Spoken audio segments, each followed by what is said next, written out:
राधे राधे बच्चों। बेटा इस वीडियो में हम एक प्रीवियस ईयर पेपर उठा रहे हैं क्लास 11 का, टर्म 1 का। तो इसमें हमने पहला क्वेश्चन देखा, a stone of mass m is tied to a string of length l।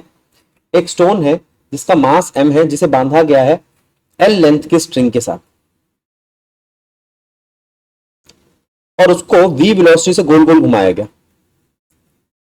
If string is release the stone is fly. अगर उस पत्थर को छोड़ दिया जाए तो वो पत्थर टेंजेंशियली सीधा जाएगा, टेंजेंशियली सीधा जाएगा, टेंजेंशियली आउटवर्ड। ठीक है, अगला question, a block of mass 2 kg is lying on inclined plane, inclined at 30 degree. The coefficient of friction is 0.7. Then magnitude of friction, the magnitude of frictional force is what? देखिए, अगर ये incline plane है और ये theta आपका 30 degree है और ये है आपका ऑब्जेक्ट, तो इस ऑब्जेक्ट का mg नीचे लगेगा और इधर लगेगा mg का साइन थीटा। ये हमने डेरिवेशन में किया था, एंगल ऑफ रिपोज में हमने यही किया था, mg cos थीटा इधर लगेगा, साइन थीटा इधर लगेगा। अब जरा ध्यान देना, इधर लिमिटिंग फ्रिक्शन लगेगा, तो आपका फ्रिक्शन और mg साइन थीटा दिखाई दे रहा है। वो कह रहा है फ्रिक्शनल फोर्स है किसके इक्वल? जी, फ्रिक्शनल फोर्स इक्वल है mg साइन 30 के। ठीक है, अगला क्वेश्चन देखिए क्या कहता है, 2 मासेस 1 ग्राम एंड 4 ग्राम, 2 मास है 1 ग्राम और 4 ग्राम के, मूव कर रहे हैं इक्वल काइनेटिक एनर्जी से, रेशियो निकालो उनके लीनियर मोमेंटम में। तो देखिए, मैं सबसे पहले आपको ये बताऊं कि लीनियर मोमेंटम का और काइनेटिक एनर्जी का क्या रिलेशन है। हम कह सकते हैं kinetic energy equals to half mv square, mass से मल्टीप्लाई मास से divide, half m square v square by m, half p square by m। तो p कितना आ गया? 2m काइनेटिक एनर्जी का अंडर रूट। पहले तो इसको समझो, अगर ऐसा है तो इसका मतलब यह हुआ P1 होगा अंडर रूट 2 मास 1 काइनेटिक एनर्जी, P2 होगा अंडर रूट 2 मास 2 काइनेटिक एनर्जी। अब आप कहोगे भाई आपने काइनेटिक एनर्जी क्यों नहीं चेंज करी? क्वेश्चन ने कहा है वो इक्वल है दोनों की, तो यहां से P1 बाय P2 कितना आ गया? M1 बाय M2 का under root, P1 by P2 is equals to 1 by 4 का अंडर रूट, यानी कि 1 बाय 2। आंसर होगा 1:2 बी। दोबारा एक बार क्वेश्चन रीड करो।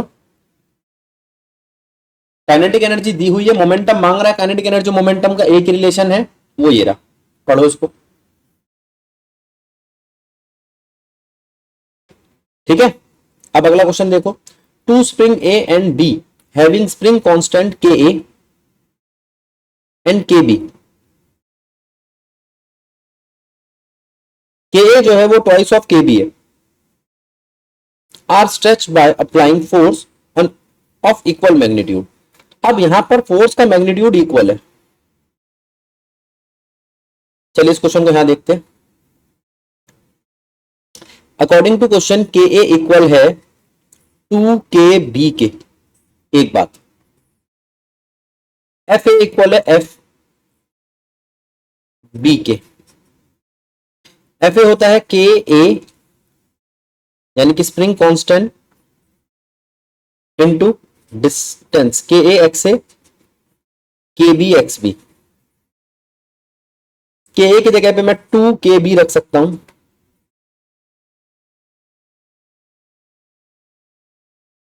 के बी से गया के बी, एक्स ए आ गया एक्स बी बाय 2।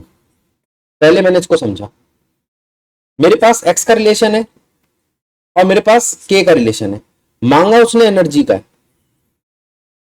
क्वेश्चन पढ़वाता हूं मैं आपको। क्वेश्चन में कहता है if energy stored in A is E and then energy stored in B is what. तो ई ए के रिस्पेक्ट में बताओ। तो मैंने कहा कि भाई ये काम करो, आप पहले ई ए लिखो कितना होता है। ई ए होगा हाफ के ए एक्स ए। तो ई बी कितना होगा, हाफ के बी एक्स बी। हाफ तो ठीक है, के बी की जगह पे मैं रख सकता हूं के ए bye 2।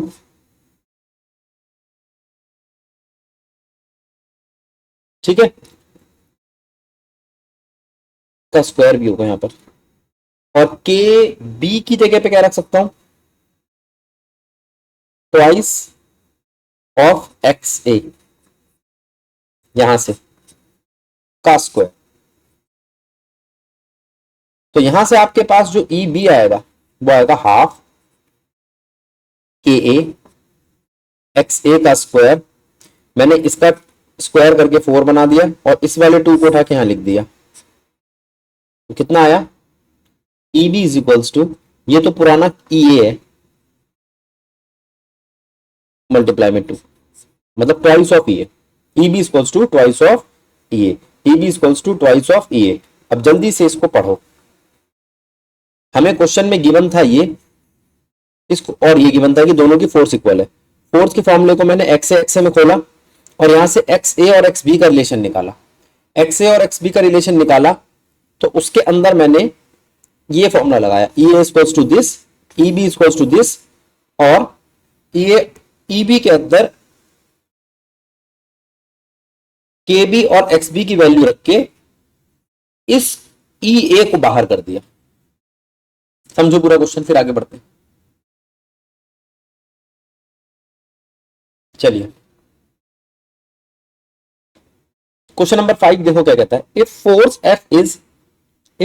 F is I plus 5j plus 7k act on a particle of displacement 6i plus 9k, calculate the work done.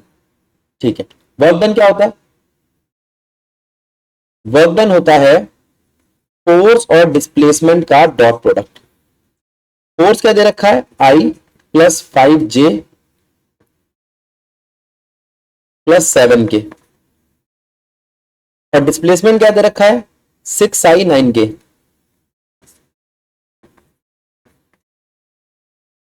ठीक, अब i को i के साथ मल्टीप्लाई करो, k को k के साथ मल्टीप्लाई करो, आपका वर्क डन आ जाएगा।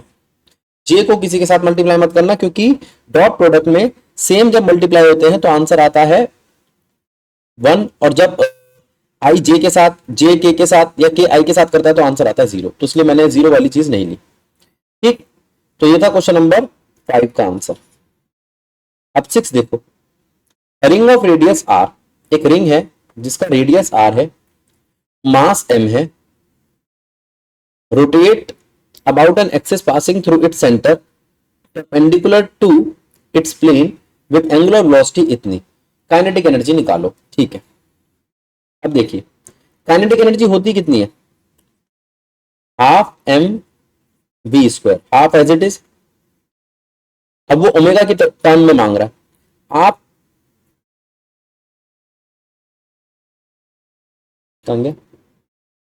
m को m ही छोड़ रहा है, नहीं i की फॉर्म में भी लिख रहा है। पहले मैं आपको बता दूं i क्या होता है।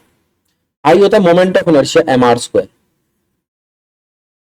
और v को आप कैसे लिख सकते हो, हम जानते हैं एंगल होता है आर्क अपॉन रेडियस, तो एंगुलर वेलोसिटी होती है लीनियर वेलोसिटी अपॉन में रेडियस।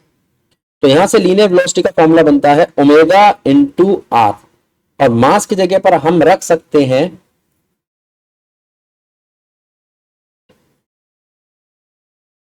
मास को, चलो अभी ऐसे रख दो, मास को मैं अभी आई बना दूंगा, हाफ एम आर स्क्वायर। अगर मैं एक साथ ले लूं और ओमेगा स्क्वायर अलग कर दूं तो ये खुला, जिसमें आर स्क्वायर आया और ओमेगा स्क्वायर आया। एम आर स्क्वायर में मेरे को आई दिखाई दे रहा है, तो half moment of inertia omega square आपकी काइनेटिक एनर्जी का फॉर्मूला होगा। देखो ये रहा चौथा option, half I omega square. दोबारा एक बार पूरा क्वेश्चन रीड करो। एक रिंग है जिसका रेडियस दे रखा है, वेलोसिटी दे रखी है, एंगुलर वेलोसिटी दे रखी है, पता लगाओ काइनेटिक एनर्जी क्या होगी। तो काइनेटिक एनर्जी के फॉर्मूले को पुट करो, उसको एंगुलर वेलोसिटी में कन्वर्ट करो, आपके पास वैल्यू आ जाएगी। ठीक बात है। आंसर रीड करो एक बारी।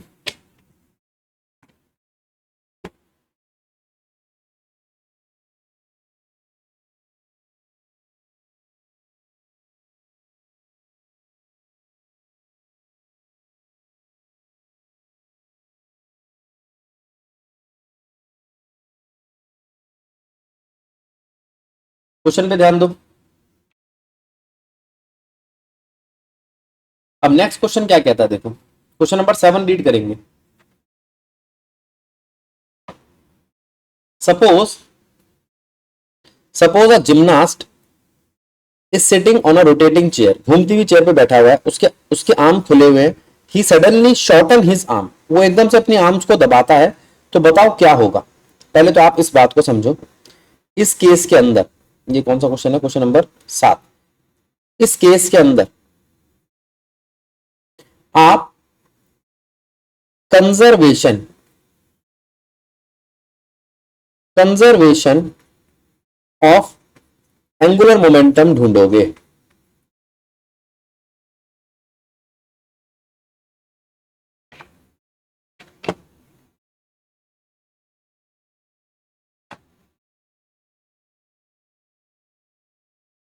तो कंजर्वेशन ऑफ एंगुलर मोमेंटम होता है L1 is equals to L2। अब यहां पर फॉर्मूला बनता है I1 omega 1 is equals to I2 omega 2।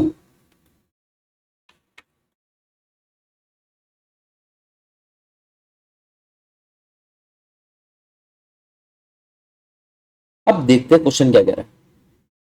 कह रहा है अगर वो अपनी आर्म्स स्ट्रेच करता है, पहले स्ट्रेच थी अब वो कम कर लेता है, तो भैया आर्म का यहां पे मैं क्या करूं। आप एक काम करो, आप लो फॉर्मूला M1 R1 का स्क्वायर ओमेगा 1 M2 R2 का स्क्वायर ओमेगा 2। अगर वो आदमी सेम है, उसका मास तो बदला नहीं, तो मास तो इक्वेट हो जाएगा। यहां रेडियस का ओमेगा के साथ क्या रिलेशन है, इनवर्स। रेडियस का ओमेगा के साथ क्या रिलेशन आ रहा है, इनवर्स। तो आर्म अगर वो कम करेगा, इसका मतलब वो अपना रेडियस कम करेगा। मान लो ये बच्चा बैठा है और इसके पहले आर्म ऐसे थे खुले, और थोड़ी देर बाद वो आर्म्स ऐसे हो गए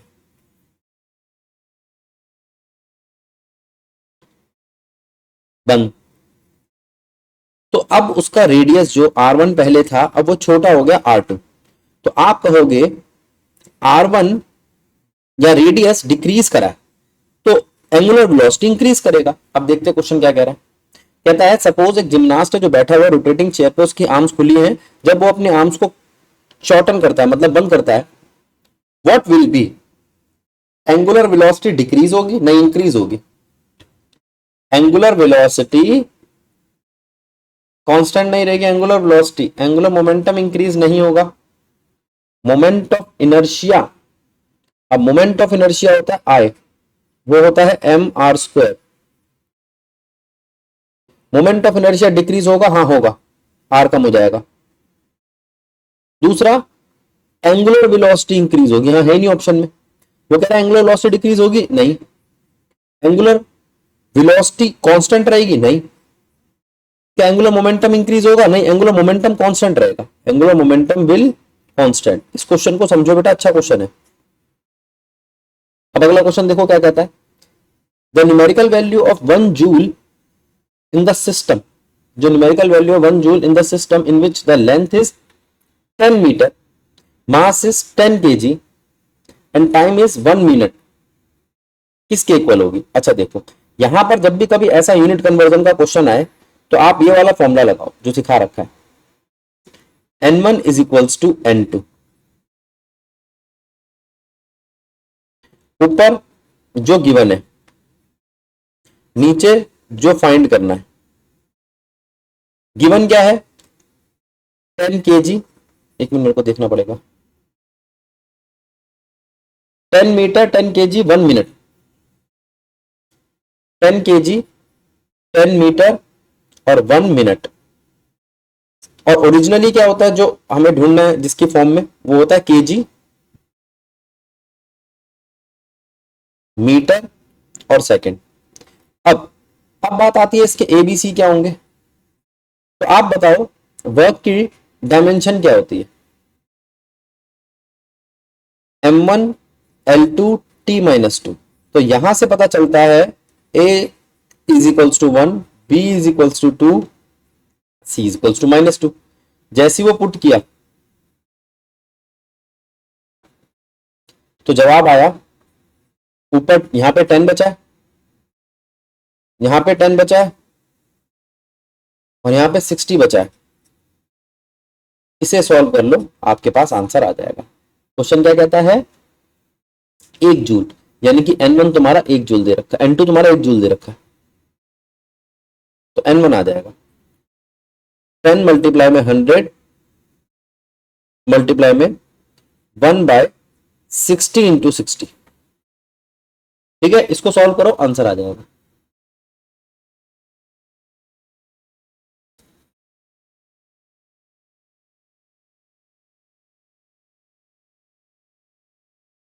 चलिए आगे चलते हैं।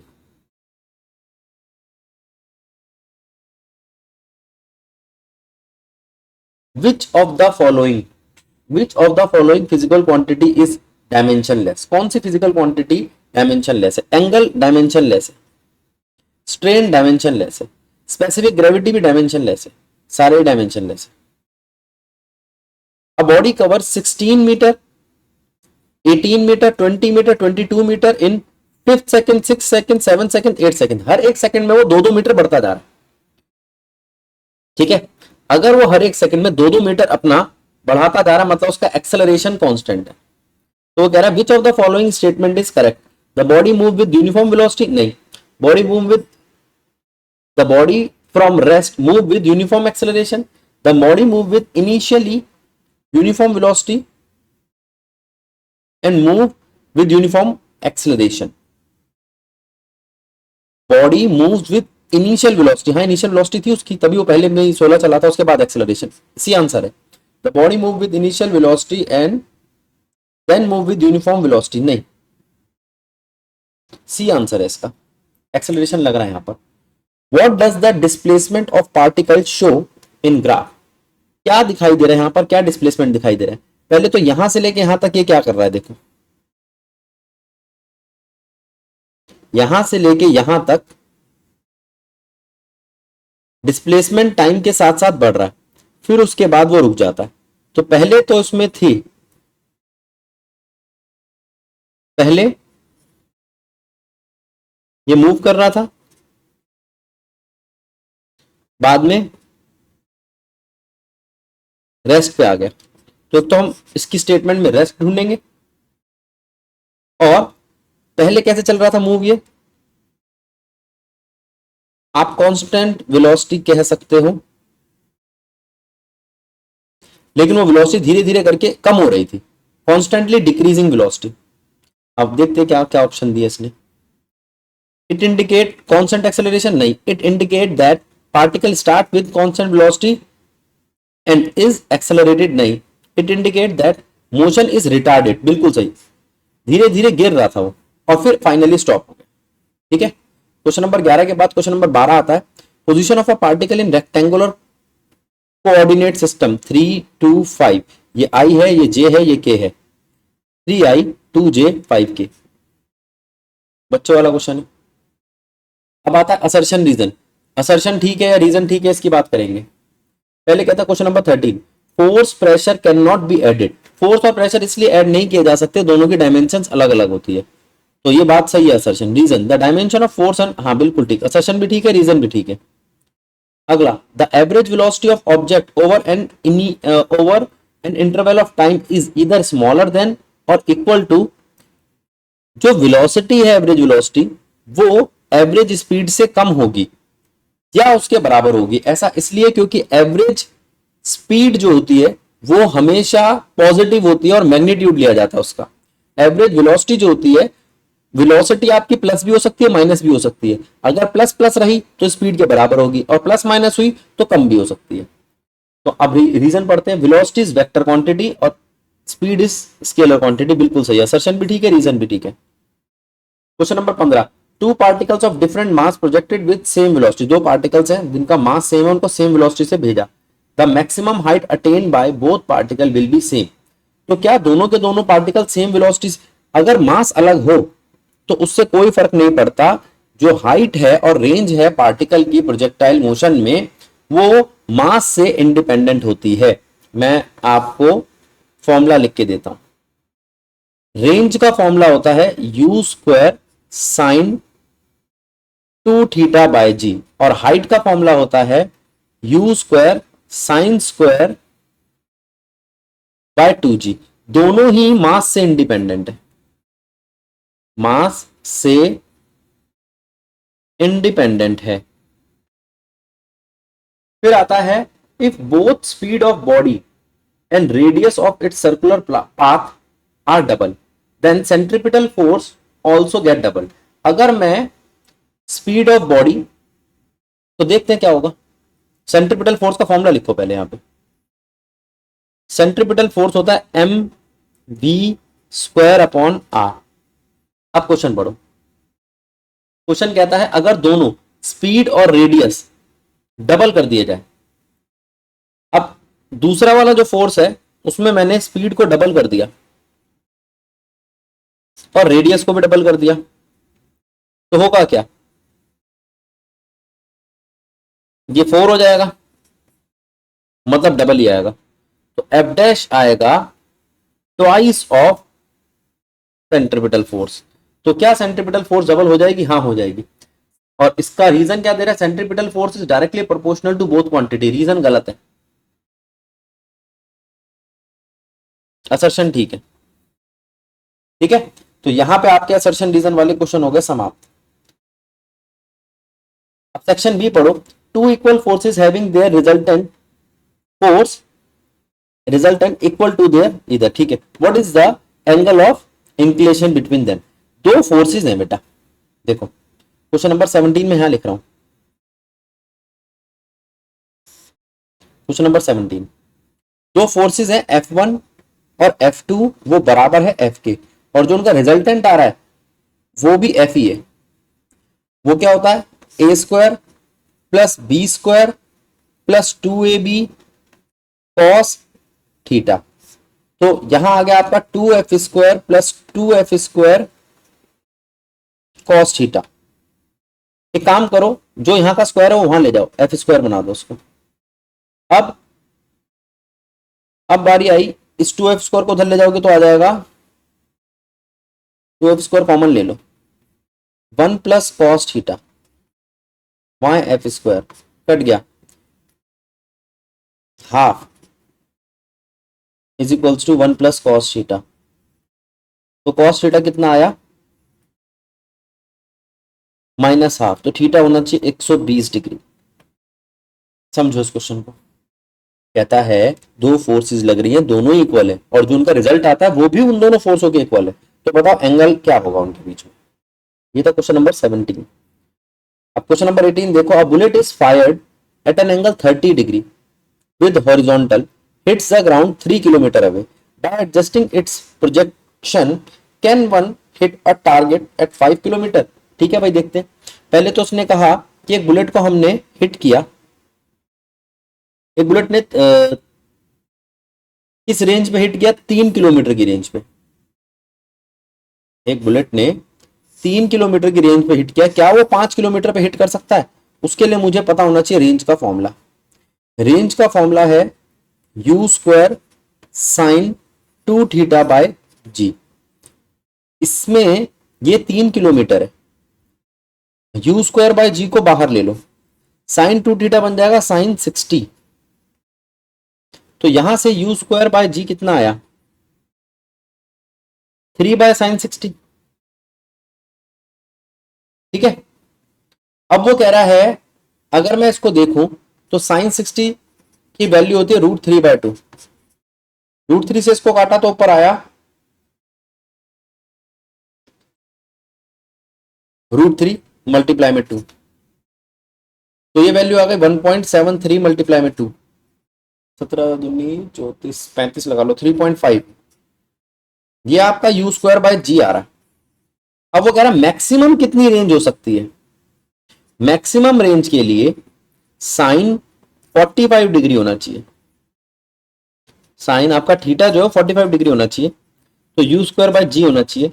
वो तो आपका 3.5 के आसपास आ रहा है। क्या वो 5 किलोमीटर हो सकता है? तो वो कह रहा है क्या वो मैक्सिमम दूरी 5 किलोमीटर है? नहीं, वो तो सिर्फ 3.5 किलोमीटर है। अगर मैं 45 डिग्री पे भी फेंकूंगा तो वो सबसे दूर सिर्फ 3.5 किलोमीटर तक ही जाएगा। तो 5 किलोमीटर वाला जवाब पॉसिबल नहीं है। तो आंसर है नो, ये 5 किलोमीटर नहीं हो सकता। पढ़ लो इस पूरे आंसर को।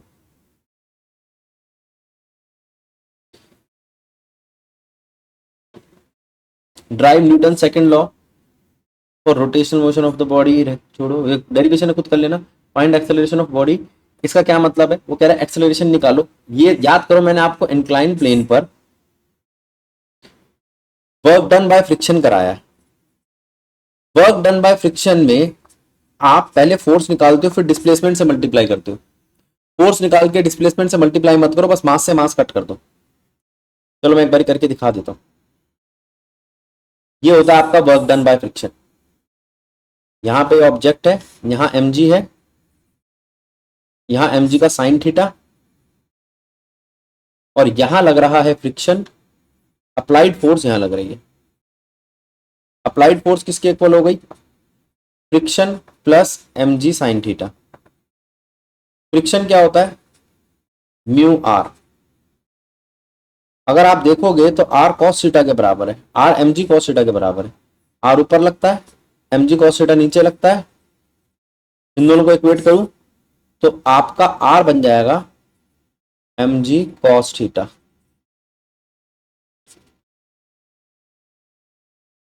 एफ ए क्या होता है? m इंटू ए। m बाहर, mu G sine theta plus जी साइन थीटा, जी कॉस थीटा। ये वाला कॉस थीटा था।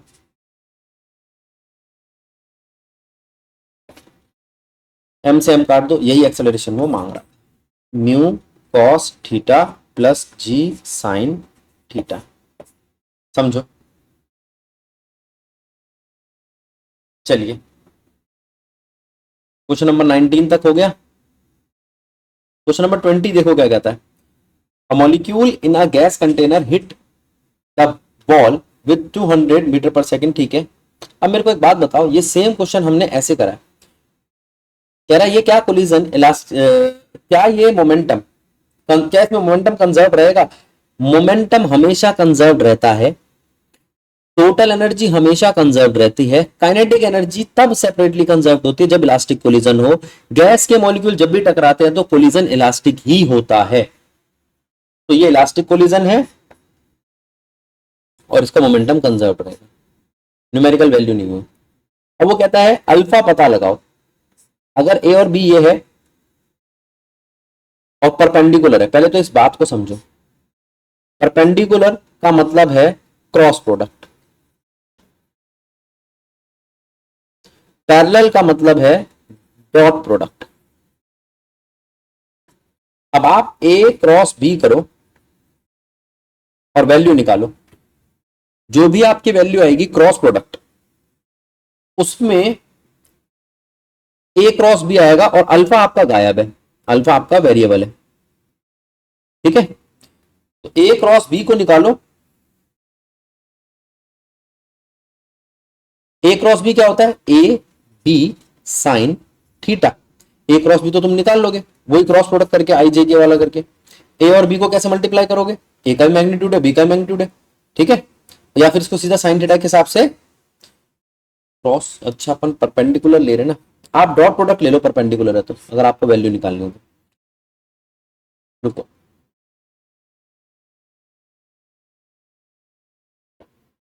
ये तब निकालो जब 1 रखना हो। परपेंडिकुलर है, थीटा 90 है, थीटा 90 का मतलब cos 90 0, तो a dot b is equals to 0। अब a की वैल्यू लो, b की वैल्यू लो, मल्टीप्लाई करके उसको 0 के इक्वल रख दो, आपका अल्फा आ जाएगा। आपका अल्फा गायब है ना, अब आ जाएगा। ठीक है, अगला क्वेश्चन देखो। A body, a light body and heavy body have same momentum ठीक है, तो which one has greater linear kinetic energy, same question आ गया। हमने आपको बताया था कि मोमेंटम का एक फॉर्मूला होता है अभी पीछे, under root 2 into mass into kinetic energy. अब वो कहता है एक लाइट बॉडी और एक हैवी बॉडी है, तो मैंने P1 बोल दिया, इसको P2 बोल दिया, 2 इंटू हैवी बॉडी का मास m ले लिया, इसका K1 इसका K2। अब वो कह रहा है विच one has greater linear kinetic energy, अगर दोनों का मोमेंटम सेम है, P1 बराबर है P2 के, तो √2 m_K1 बराबर हो गया √2 m_K2 के। अगर मैं इन दोनों को इक्वेट करूं, 2 तो कट रहा, मास और इसका जो मल्टीप्लीकेशन है मास और काइनेटिक एनर्जी का, वो कांस्टेंट आ रहा है, मतलब मास का इनवर्स रिलेशन है काइनेटिक एनर्जी से। तो जिसका मास ज्यादा है उसकी काइनेटिक एनर्जी कम होगी, जिसका मास कम है, जो लाइटर ऑब्जेक्ट है, उसकी काइनेटिक एनर्जी ज्यादा होगी। हल्के वाले काइनेटिक एनर्जी ज्यादा होगी, भारी वाले की काइनेटिक एनर्जी कम होगी। पार्ट 3 आ गया है, इसको मैं नेक्स्ट वीडियो में लेता हूं, जल्दी से पहले इसको खत्म कर लो देख के।